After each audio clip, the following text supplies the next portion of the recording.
Welcome to స్వతంత్ర. నేను విజయ్. ముందుగా హెడ్లైన్స్ చూద్దాం. ఈ నెల 21న తెలంగాణ కేబినెట్ భేటీ, అసెంబ్లీ సమావేశాల తేదీపై నిర్ణయం తీసుకునే ఛాన్స్.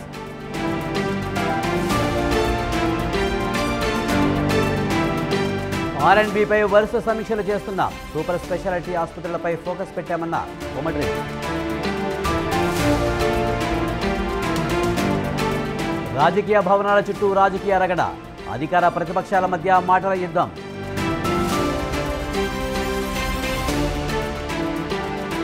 రాహుల్ దెబ్బకు బీజేపీ చతికిలపడింది. కేంద్రంలో అధికారంలో ఉన్న పవర్ లేదన్న షర్మిల.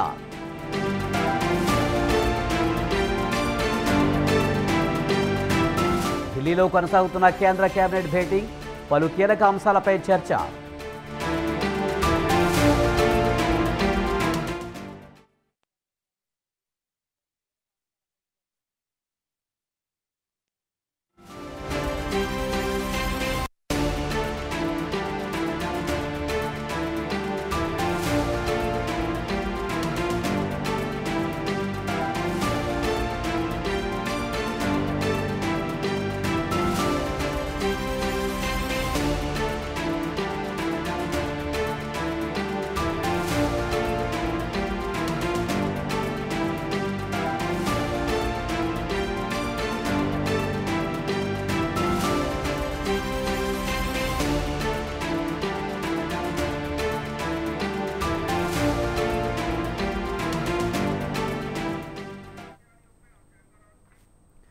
అధికారం చేపట్టిన వెంటనే ఏపీలో భారీ మార్పులకు సిద్ధమైంది కూటమి సర్కార్.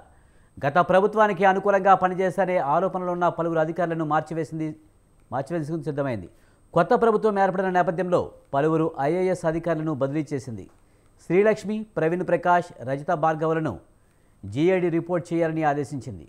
పంచాయతీరాజ్ ముఖ్య కార్యదర్శి శశిభూషణ్, కార్మిక శాఖ ప్రత్యేక ప్రధాన కార్యదర్శిగా గోపాలకృష్ణ ద్వివేది, పురపాలక శాఖ ప్రత్యేక ప్రధాన కార్యదర్శిగా అనిల్ కుమార్ సింఘాల్, సివిల్ సప్లై కమిషనర్గా సిద్ధార్థ జైన్ను నియమించింది.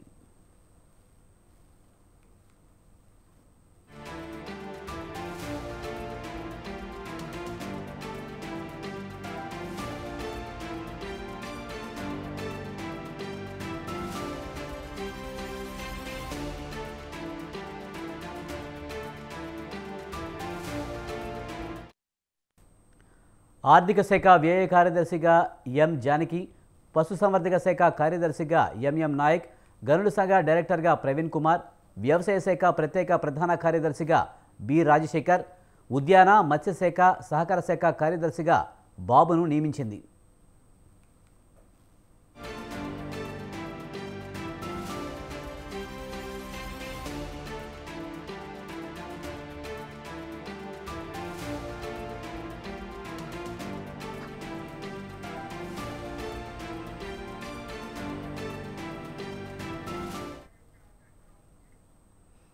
అధికారం చేపట్టిన వెంటనే ఏపీలో భారీ మార్పులకు సిద్ధమైంది కూటమి సర్కార్.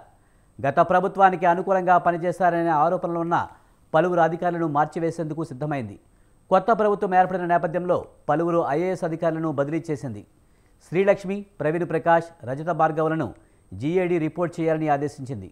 పంచాయతీరాజ్ ముఖ్య కార్యదర్శిగా శశిభూషణ్, కార్మిక శాఖ ప్రత్యేక ప్రధాన కార్యదర్శిగా గోపాలకృష్ణ ద్వివేది, పురపాలక శాఖ ప్రత్యేక ప్రధాన కార్యదర్శిగా అనిల్ కుమార్ సింఘాల్, సివిల్ సప్లై కమిషనర్గా సిద్ధార్థ జైన్ను నియమించింది. ఆర్థిక శాఖ వ్యయ కార్యదర్శిగా ఎం జానకి, పశుసంవర్ధక శాఖ కార్యదర్శిగా ఎంఎం నాయక్, గనుల శాఖ డైరెక్టర్గా ప్రవీణ్ కుమార్, వ్యవసాయ శాఖ ప్రత్యేక ప్రధాన కార్యదర్శిగా బి రాజశేఖర్, ఉద్యాన మత్స్యశాఖ సహాయ కార్యదర్శిగా బాబును నియమించింది.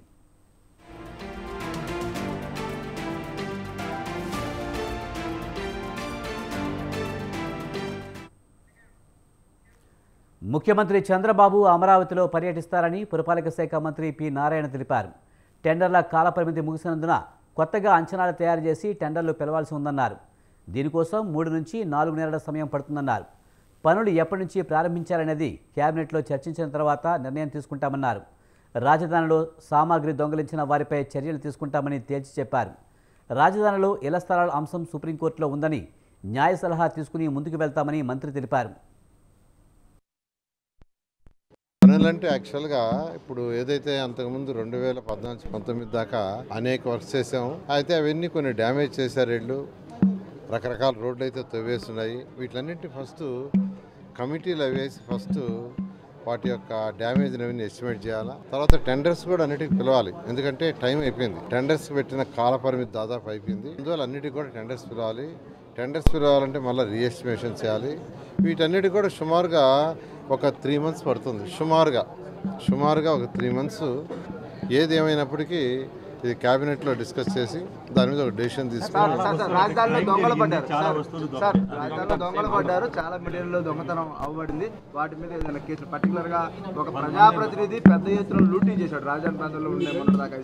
అందుకేనండి ఒక కమిటీని వేస్తాము. కమిటీని వేసి యాక్చువల్గా ఏం జరిగింది అన్నీ కూడా స్టడీ చేసి యాక్చువల్గా ఎస్టిమేషన్స్ తీసుకొని మీరు అన్నట్టుగా ఎవరన్నా థెఫ్ట్ చేస్తుంటే వాళ్ళ మీద కూడా యాక్చువల్గా ఖచ్చితంగా యాక్షన్ తీసుకోవడం జరుగుతుంది. ఎందుకంటే ప్రజాస్వామ్యం థెఫ్ట్ చేసినప్పుడు ఖచ్చితంగా యాక్షన్ తీసుకోవాలి. వాళ్ళ మీద కూడా యాక్షన్ తీసుకోవడం జరుగుతుంది.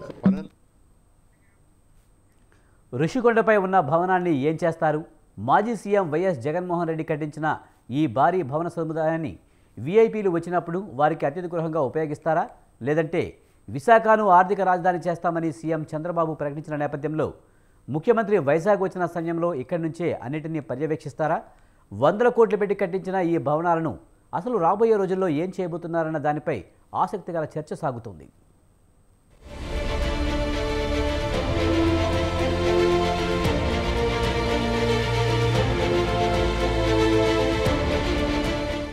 సాగర తీరం విశాఖలోని ఋషికొండపై ఏం జరుగుతోంది?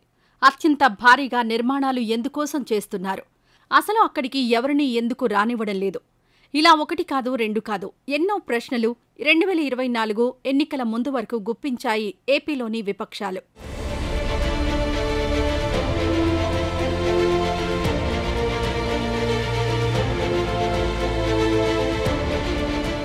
కానీ ఎన్నికల తర్వాత పరిస్థితులు మారిపోయాయి. అప్పటి వరకు అధికారంలో ఉన్న వైసీపీ చివరకు ప్రతిపక్ష హోదా కూడా దక్కించుకోలేకపోయింది.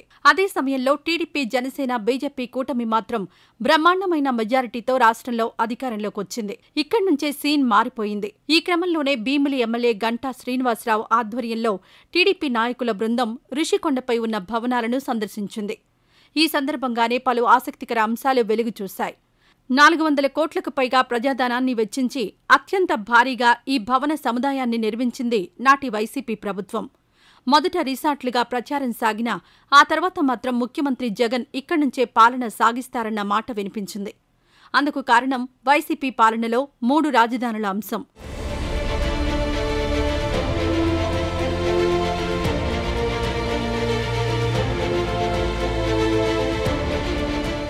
కానీ మొన్నటి ఎన్నికల్లో భిన్నమైన ఫలితం రావడంతో ఇప్పుడు ఆ భవనాలను ఏం చేయాలన్న దానిపై పెద్ద ఎత్తున చర్చ సాగుతోంది. అదే సమయంలో ఇంత భారీ భవనాలను 100 కోట్ల ప్రజాధనం ఖర్చు చేసి నిర్మించాల్సిన పరిస్థితి ఎందుకొచ్చిందంటూ ప్రశ్నిస్తున్నారు అధికార పక్ష నేతలు. ఈ విషయంలో జగన్ వైఖరిని తప్పుబడుతున్నారు. ఒక్కరి కోసం ఇన్ని కోట్లు ఖర్చు చేయాలా అంటూ సూటిగా విమర్శల బాణాలు సంధిస్తున్నారు. ఎవరైనా విశాఖపట్నం నుంచి బీచ్ రోడ్ వెళ్తా ఉంటే వెళ్ళే వాళ్ళందరికీ కూడా పచ్చటి కొండ అందరినీ కూడా ఎంతో ఆకర్షిస్తూ ఉండేది. అటువంటి పచ్చటి ఋషికొండని టూరిజం దీని కింద అక్కడ రిసార్ట్స్ కట్టి ఉంచితే బ్రహ్మాండమైన లాభాల్లో నడుస్తున్న ఆ టూరిజం రిసార్ట్ని కూడా మరి పూర్తిగా డిస్మాంటిల్ చేసి ఇక్కడ అత్యంత రహస్యంగా గోప్యంగా ఈ విలాసవంతమైన రాజమహల్ని నిర్మాణం చేయడం జరిగింది. ప్రభుత్వం ఏదైనా ఒక నిర్మాణం చేసేటప్పుడు దాంట్లో రహస్యాలు ఉండవు. బహిరంగంగా ఆ బిల్డింగ్ దేనికోసం కడతా ఉన్నారు, ఎంత విస్తీర్ణత కడతా ఉన్నారు, ఎంత ఎస్టిమేట్తో కడతా ఉన్నారు, అందులో ఏ ఫెసిలిటీస్ ఉంటాయి, ఇవన్నీ డ్రాయింగ్స్తో సహా బయట డిస్ప్లే చేస్తారు. కానీ దానికి భిన్నంగా దీన్ని అత్యంత గోప్యంగా నాకు తెలిసి బహుశా ఈ దేశంలో ఏ భవనం కూడా ఇంత వివాదాస్పదం కానీ ఇంత సెన్సేషన్ కానీ క్రియేట్ చేశారు. అయితే వైసీపీ నేతలు మాత్రం టీడీపీ నేతల విమర్శలను కొట్టిపారేస్తున్నారు. ప్రభుత్వ ఆస్తుల విషయంలో తెలుగుదేశం సహా కూటమి నేతలవి తప్పుడు ప్రచారాలని ఆరోపించారు మాజీ మంత్రి గుడివాడ అమర్నాథ్. రాష్ట్రపతి, ప్రధాని, గవర్నర్ ఇలా ఏ వీవీఐపీ వచ్చినా ఇక్కడ ఉండేలా గత ప్రభుత్వం ఈ నిర్మాణాలను చేపట్టిందని చెప్పుకొచ్చారాయన. ఈ భవనాలను ఎలా ఉపయోగించుకోవాలన్నది కూటమి ప్రభుత్వం ఆలోచించుకోవాలన్నారు గుడివాడ అమర్నాథ్. ఋషికొండ మీద గడిచినటువంటి 3-4 సంవత్సరాలుగా ఏ రకంగా దుష్ప్రచారం చేస్తా ఉన్నారో, దాని మీద ఎన్ని రకాలుగా అడ్డంకులు సృష్టించాలనేటువంటి కార్యక్రమాలు చేశారు అనేటువంటిది మనం అనేక సందర్భాలు చూసాం. అనేక కోర్టులకు వెళ్ళారు, అనేక పర్యావరణానికి సంబంధించినటువంటి కేసులు వేశారు. వీటినన్నిటిని కూడా అధిగమించి ప్రభుత్వం చేపట్టేటువంటి కార్యక్రమాలని, ప్రభుత్వం చేపట్టేటువంటి నిర్మాణాలని పూర్తి చేసేటువంటి కార్యక్రమం చేసి దాదాపు 4-5 నెలల క్రితం వాటిని ముహూర్తానికి సంబంధించి మంచి రోజు అని చెప్పి వాటిని ప్రారంభించేటువంటి కార్యక్రమాన్ని కూడా ఆ రోజు మేము చేయడం జరిగింది.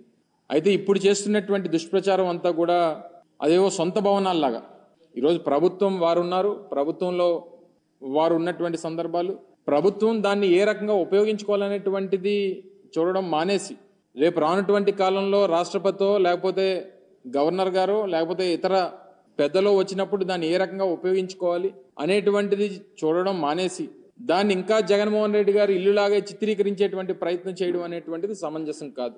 రాజకీయ నేతల విమర్శలను ఓసారి పక్కన పెడితే ఋషికొండపై మొత్తం 7 భవనాలు నిర్మించారు. కళింగ, గజపతి, విజయనగర, వేంగి బ్లాక్ల పేరుతో వీటిని నిర్మించారు. వాటిలో విజయనగర బ్లాక్ 1, 2, 3 పేరుతో విల్లాలున్నాయి. ఒక్కో భవనంలో విశాలమైన గదులు, సమావేశ మందిరాలు, ఇతర వసతులు ఉన్నాయి.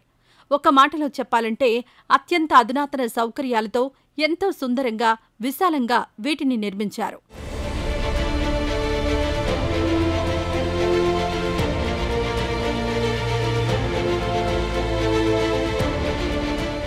ఇప్పుడు రాష్ట్రంలో కొత్త ప్రభుత్వం రావడం, ఈ భవనాలపై చర్చ జరుగుతున్న నేపథ్యంలో విశాఖకు రాష్ట్రపతి, ప్రధాని, గవర్నర్, ముఖ్యమంత్రి ఇలా వీవీఐపీలు ఎవరొచ్చినా ఈ భవనాన్ని ఉపయోగించుకోవాలని సూచిస్తున్నారు స్థానికులు. అప్పుడే ఇన్ని కోట్ల మేర ప్రజాధనం పెట్టి నిర్మించిన భవనాలకు నిజమైన అర్థం ఉంటుందని అంటున్నారు. మరి ఈ విషయంలో ఏపీ సీఎం చంద్రబాబు ఎలాంటి నిర్ణయం తీసుకుంటారన్నదే ఆసక్తికరంగా మారింది.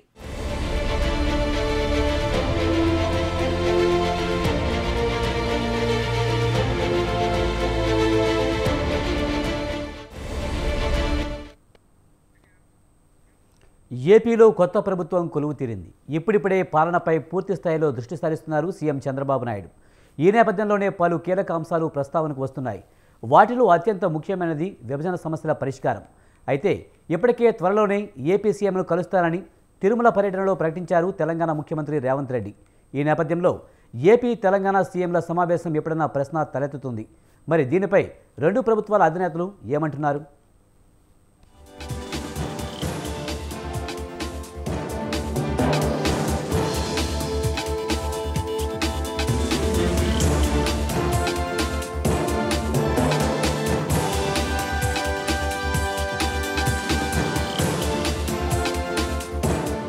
ఆంధ్రప్రదేశ్లో కూటమి ప్రభుత్వం కొలువు తీరింది. సీఎంగా చంద్రబాబు నాయుడు ప్రమాణ స్వీకారం చేశారు.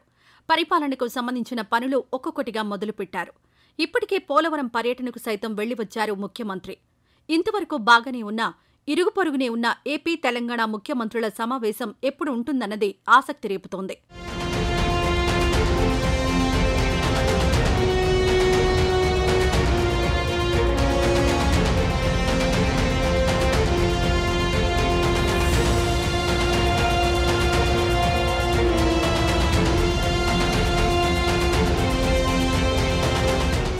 ఏపీ, తెలంగాణ ముఖ్యమంత్రుల సమావేశం ఎప్పుడు జరుగుతుందన్న దానిపై చర్చ జరగడానికి ప్రధాన కారణం గతంలో తెలంగాణ ముఖ్యమంత్రి రేవంత్ రెడ్డి చేసిన కామెంట్లే.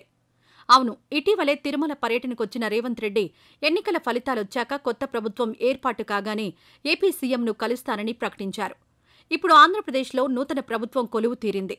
పైగా సీఎం అయింది టీడీపీ అధినేత చంద్రబాబు నాయుడు కావడంతో ఇరువురు సీఎంల భేటీకి సంబంధించిన ఆసక్తికర చర్చ సాగుతోంది.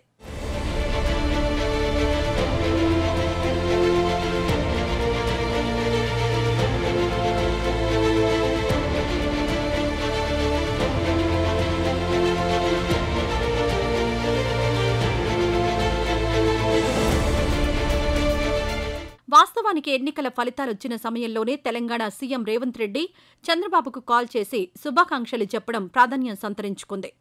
అంతేకాదు ఆ సమయంలోనే రెండు రాష్ట్రాల మధ్య పెండింగ్లో ఉన్న విభజన సమస్యల పరిష్కారానికి కృషి చేద్దామంటూ ఆయన ప్రతిపాదించడం, అందుకు చంద్రబాబు సానుకూలంగా స్పందించడంతో రెండు రాష్ట్రాల మధ్య దాదాపుగా 10 ఏళ్ల నుంచి అపరిష్కృతంగా ఉన్న సమస్యలు పరిష్కారం అవుతాయన్న అభిప్రాయం వ్యక్తమవుతోంది.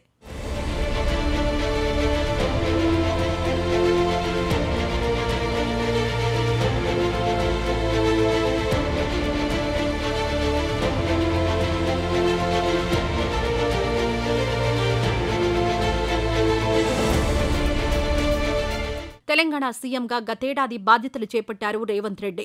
అయితే ఏపీలో అప్పుడు వైసీపీ ప్రభుత్వం ఉండడంతో పెద్దగా సఖ్యత లేకుండా పోయిందన్న వాదన వినిపించింది. అదే సమయంలో స్వయంగా ఓ ఇంటర్వ్యూలోనూ తనకు కనీసం జగన్ శుభాకాంక్షలు సైతం చెప్పలేదని వ్యాఖ్యానించారు సీఎం రేవంత్ రెడ్డి. దీంతో రెండు రాష్ట్రాల మధ్య అంత సత్సంబంధాలు లేవన్న మాట బహిరంగంగానే వినిపించింది. కానీ మారిన పరిస్థితుల్లో తాజా ఎన్నికల్లో ఏపీలో టీడీపీ అధికారంలోకొచ్చింది. పైగా గతంలో తెలుగుదేశంలో రేవంత్ రెడ్డి చాలా కీలకంగా వ్యవహరించేవారు. చంద్రబాబుకు అత్యంత సన్నిహితుడిగా కూడా ముద్రపడ్డారు రేవంత్ రెడ్డి. ఆ తర్వాత పార్టీ మారినా ఇప్పటికీ చంద్రబాబు అంటే తనకు ఎంతో అభిమానమని చెబుతుంటారు రేవంత్ రెడ్డి.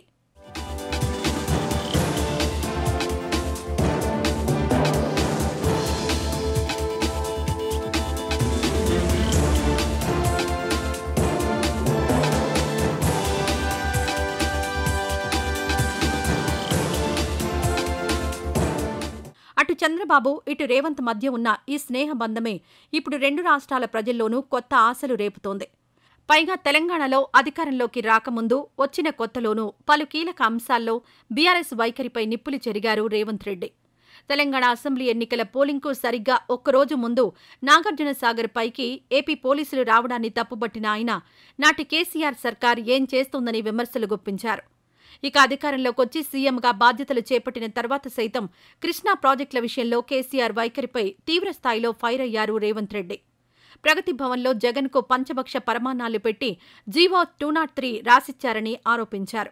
రాయలసీమ ఎత్తిపోతల పథకానికి ప్రగతి భవన్లోనే పునాది రాయి పడిందంటూ ఘాటైన విమర్శలు గుప్పించారు సీఎం రేవంత్ రెడ్డి. అంతేకాదు రోజా పెట్టిన రాగి సంకటి, రొయ్యల పులుసు తిని రాయలసీమను రతనాలసీమ చేస్తానని చెప్పారంటూ కేసీఆర్పై విరుచుకుపడ్డారు. ఇలా పలు అంశాల్లో రెండు రాష్ట్రాల మధ్య ఉన్న సమస్యలపై విమర్శలు గుప్పించారు రేవంత్ రెడ్డి.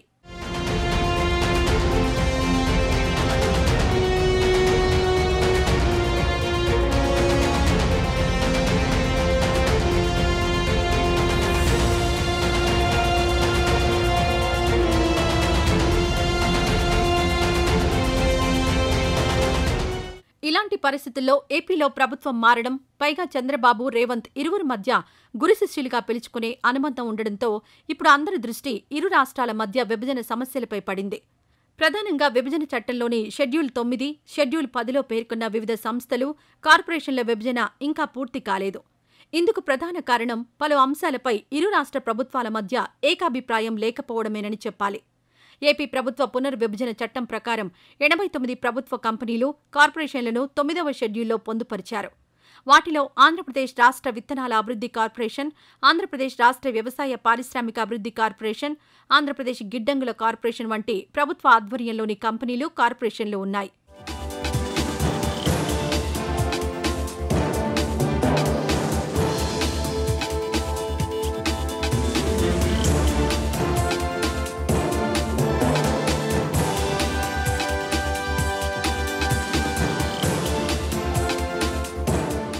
పదవ షెడ్యూల్లో ఏపీ రాష్ట్ర సహకార యూనియన్, పర్యావరణ రక్షణ శిక్షణ పరిశోధనా సంస్థ, ఏపీ అటవీ అకాడమీ, సత్పరిపాలనా కేంద్రం, ఆంధ్రప్రదేశ్ పోలీస్ అకాడమీ లాంటి 107 శిక్షణా సంస్థలు, కేంద్రాలు ఉన్నాయి. రిటైర్డ్ అధికారి షీలా బిడే సారథ్యంలోని నిపుణుల కమిటీ షెడ్యూల్ 9, 10 సంస్థల విభజనపై సిఫారసులు చేసినా ఇప్పటికీ అవి అపరిష్కృతంగానే ఉన్నాయి. అటు ప్రభుత్వ ఆధీనంలోని రోడ్డు రవాణా సంస్థ ఆస్తులపై రెండు రాష్ట్రాల మధ్య విభేదాలు ఇంకా కొలిక్కి రాలేదు. ఇలా 1, 2 కాదు, రెండు రాష్ట్రాల మధ్య ఇంకా పూర్తి కాని ఆస్తుల పంపకాలు చాలా ఉన్నాయి.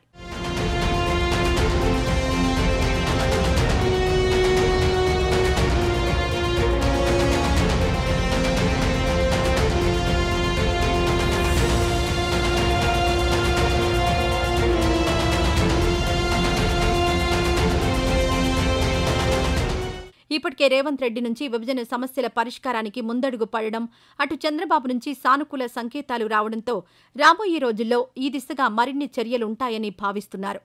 దీంతో ఇద్దరు ముఖ్యమంత్రుల సమావేశం ఎప్పుడు ఉంటుందన్న ప్రశ్న తలెత్తుతోంది. అయితే ఏపీలో పాలన ఇప్పుడే మొదలు కావడంతో ఇరువురి భేటీకి మరికొన్ని రోజులు పట్టే అవకాశం ఉందన్న వాదన వినిపిస్తోంది. ఆ తర్వాత రెండు ప్రభుత్వాల నుంచి ఇందుకు సంబంధించిన ఓ ప్రకటన ఉంటుందన్న మాట వినిపిస్తోంది. చూడాలి మరి ఈ భేటీ ఎప్పుడు ఉంటుందో.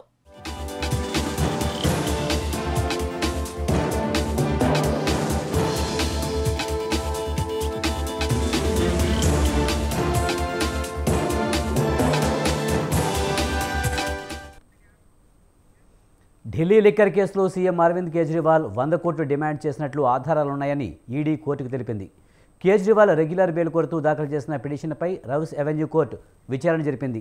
అయితే పీఎంఎల్ఏ కింద ఈడీ దాఖలు చేసిన ఛార్జ్షీట్లో కేజ్రీవాల్ పేరు లేదని ఆయన తరపు న్యాయవాది కోర్టుకు తెలిపారు. సిబిఐ దాఖలు చేసిన ఎఫ్ఐఆర్లో నిందితుడిగా పేర్కొనలేదన్నారు. కింది కోర్టులో కేజ్రీవాల్ బెయిల్ పిటిషన్ దాఖలు చేసుకోవచ్చునని మే 10న సుప్రీంకోర్టు ఆదేశాల్లో పేర్కొన్న విషయాన్ని ప్రస్తావించగా ఎన్నికల సమయంలో కేజ్రీవాల్ అరెస్టు వెనుక దురుద్దేశం ఉందని తెలిపారు. అయితే డబ్బులు తీసుకున్నట్లుగా ఆధారాలు ఉన్నాయని ఈడీ కోర్టుకు తెలిపింది. ఆయనను అరెస్టు చేయడానికి ముందే ఆధారాలు సేకరించినట్టు తెలిపింది.